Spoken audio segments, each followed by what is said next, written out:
Welcome back to our show, your show, Let's Talk Stocks. And in studio with us this morning with new money and all, Imega Breese Mcnad, and she's Executive Director of the Private Sector Organization of Jamaica.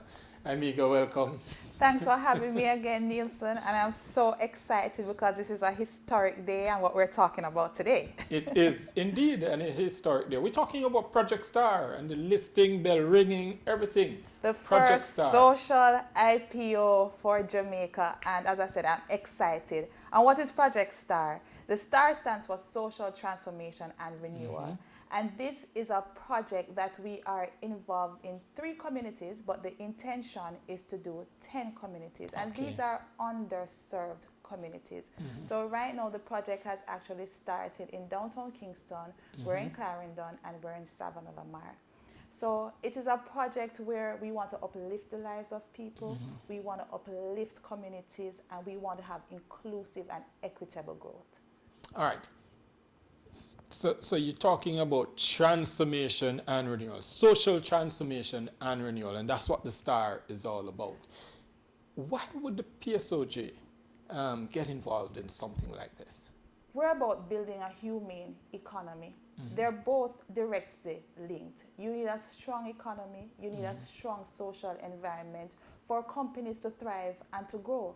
And you know, as we move forward, we've had companies doing CSR for years, and it's all about ensuring that the environment that we operate in is strong. The more people earn, the more healthy the people are, you know, the more they're able to do in green spaces and better environments, the better their well-being, the more they can be productive citizens of Jamaica, and the more they can be productive in the workplace. So as I said, there's a direct correlation between profitability and the wealth and health of our people. You make it sound so easy and something that well, you all should know this.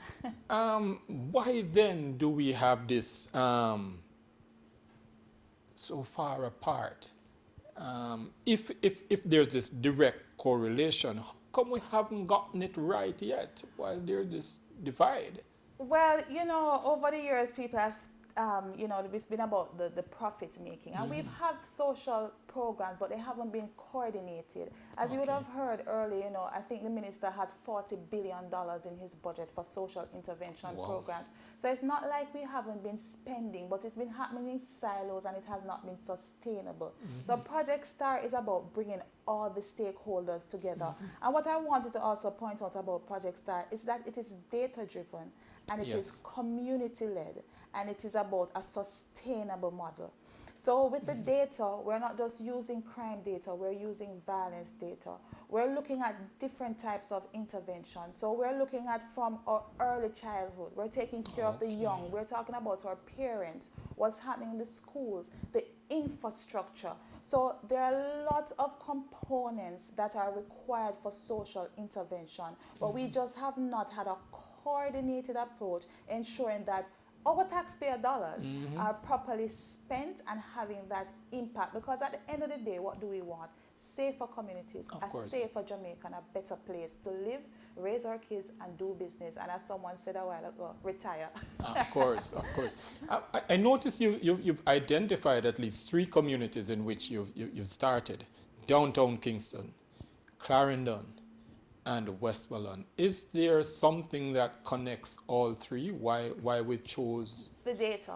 It comes back to being data driven. So when you looked at the data, it was showing that not only was there public crime, but there violence in these communities using the hospital data. So you might see other underlying things that are taking place outside of a direct murder that we are used to hearing. So that data informed us as to these communities. When you do the mapping of what the demographic or the infrastructure framework is looking like, it shows that these communities are severely deprived in most of these areas. So that's how the decision is taken on the first 10 communities that we want to do the intervention in. As you said, as you spoke to the first 3, downtown Kingston though really ought to have been a hub of activity, commercial, economic activity.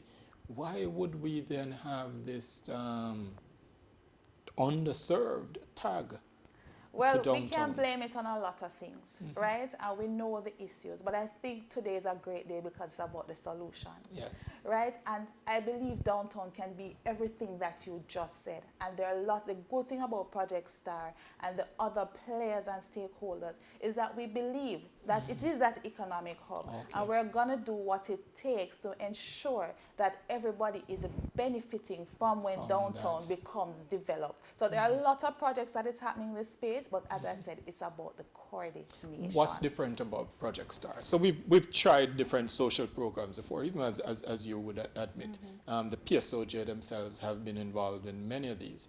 What's the difference with Project Star? I think, I think the three things that I said, it is data driven, and it's not just using one set of data. Okay. It's about bringing all stakeholders together. It's a public, private, civil society partnership. And then what is different now, which is why I'm here, is it's a social IPO. We're telling Jamaicans, and not just Jamaicans, but everybody who loves Jamaica, whether you visited, you have some connection, you know Bob Marley, Usain Bolt, whatever it is, you have a vested interest in seeing a better Jamaica. And that's what is so unique about Project Star. We are giving you the opportunity to invest in a country and make it what we wanted, which is, as I started out, that place where we're going to live, work, and raise families. A social IPO, as we get close wrapping. A social IPO, that sounds different from everything, because when we know about IPO, we are talking about investing money and getting returns and dividends, and a social IPO. So this is a social return on your investment. And what does that mean? A safer Jamaica. Yes. Better thriving people, increasing our GDP, persons having jobs from communities that they weren't possibly to, opportunities weren't there for them before. You mean the people So who would have to change their address? Exactly, that's what we're talking about. So what this means is that you're investing in a Jamaica that you would want for yourself and for the future. So in other words, build a community that you'd want to live in. Build the community that you would want to live in. Make sure everybody has the opportunity and ability to thrive, just like how you as a person or your family, what you would want for your family. I know you have some specific outcomes that you'd like to see, but what for you would success look like at the end of this project?